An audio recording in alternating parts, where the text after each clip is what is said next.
La guillotina para los ladrones y políticos mafiosos. En la República Dominicana quedarían poco.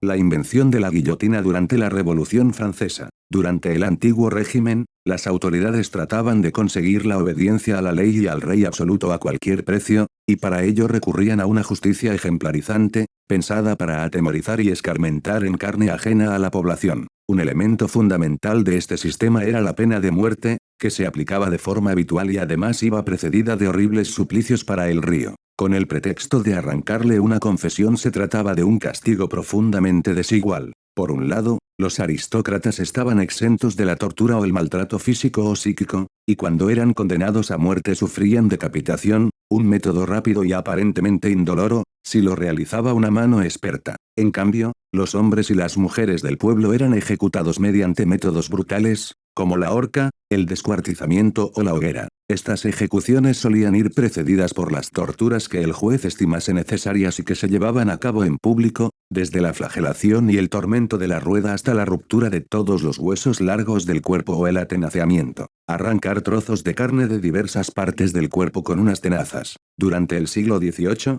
con el triunfo de la Ilustración, muchos juristas y hombres de letras denunciaron el recurso a la tortura, las penas desproporcionadas y los privilegios de la aristocracia. Algunos llegaron a pedir la abolición de la pena de muerte. Se puede destacar en este sentido el Tratado sobre la Tolerancia de Voltaire, 1763, y de los delitos y las penas, de Cesare Beccaria, 1764. Todos ellos inspiraron la obra de la Revolución Francesa de 1789. Una de las primeras tareas que emprendió la Asamblea Nacional Constituyente fue la elaboración de un código penal acorde con los principios del derecho natural, y fue en ese contexto en el que se planteó el debate sobre la pena de muerte. El 10 de octubre de 1789, un médico de 50 años llamado Joseph Ignace Guillotin presentó una propuesta para establecer la igualdad ante la ley también en los asuntos de derecho penal. Los delitos del mismo género se castigarán con el mismo género de pena, sean cuales sean el rango o condición del culpable, afirmaba.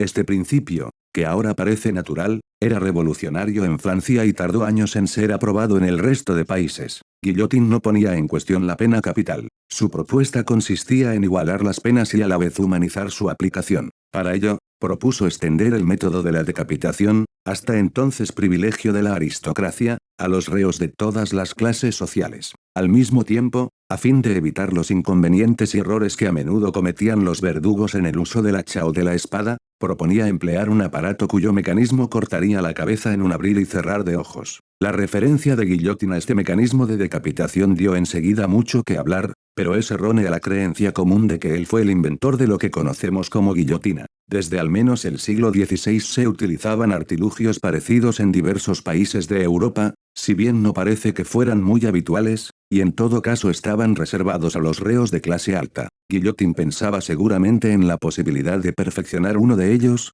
tarea que finalmente recaería en otro personaje. A todo condenado se le cortará el cuello. De este modo, la igualdad ante la ley se extendía también a la cuestión penal. En el marco de los debates sobre el nuevo Código Penal, el 30 de mayo de 1791 el diputado Louis Michel Le Pelletier de Saint-Fargeau dio un paso más allá y propuso sin más la abolición de la pena de muerte. Su amigo Robespierre fue de los pocos, se podrían contar con los dedos de una mano, que apoyaron esta medida humanitaria. Pero el esfuerzo de ambos fue inútil. El 1 de junio de 1791, la inmensa mayoría de los diputados votó por la pena capital. Le Pelletier de Saint-Fargeau no se desanimó y 2 días más tarde propuso la adopción del principio de igualdad también ante la pena capital. A todo condenado a muerte se le cortará la cabeza. La redacción final del código, aprobado el 25 de septiembre de 1791, dice en sus artículos segundo y tercero, segundo, la pena de muerte consistirá en la simple privación de la vida,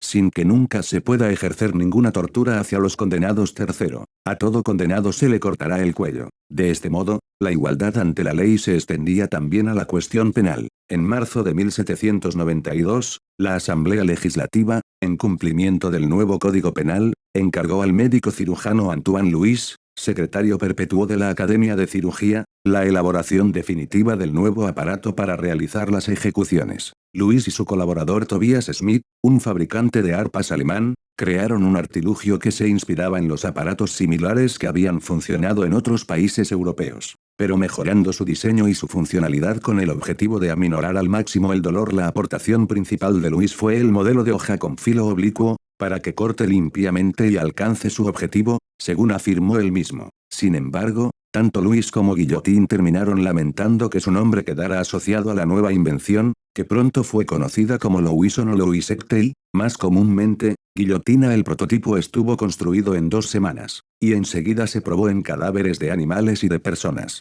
Finalmente, la guillotina se instaló en la plaza de Greve, frente al Ayuntamiento de París, y fue allí donde el 25 de abril de 1792 Nicolas Jacques Pelletier, condenado por robo a mano armada, se convirtió en el primer ejecutado mediante el nuevo procedimiento. El artilugio parecía destinado a suplir a los verdugos en estos casos de delincuencia o criminalidad común, pero apenas unos meses después, el 21 de agosto de 1792, fueron llevados ante la guillotina 2 reos políticos, 2 servidores de Luis XVI, que había sido depuesto del trono tras la insurrección del 10 de agosto, a los que se acusaba de actividad contrarrevolucionaria. Desde ese momento, bajo un régimen de gobierno revolucionario que duraría hasta la caída de Robespierre casi 2 años más tarde, la guillotina se convirtió en el instrumento y el símbolo de la política de terror que la revolución desencadenó contra sus enemigos interiores, los aristócratas y otros partidarios del antiguo régimen, y como reacción frente a la amenaza de las potencias absolutistas vecinas. Durante este periodo, el total de condenas de muerte y de ejecutados con la guillotina en toda Francia fue de 16.594 personas.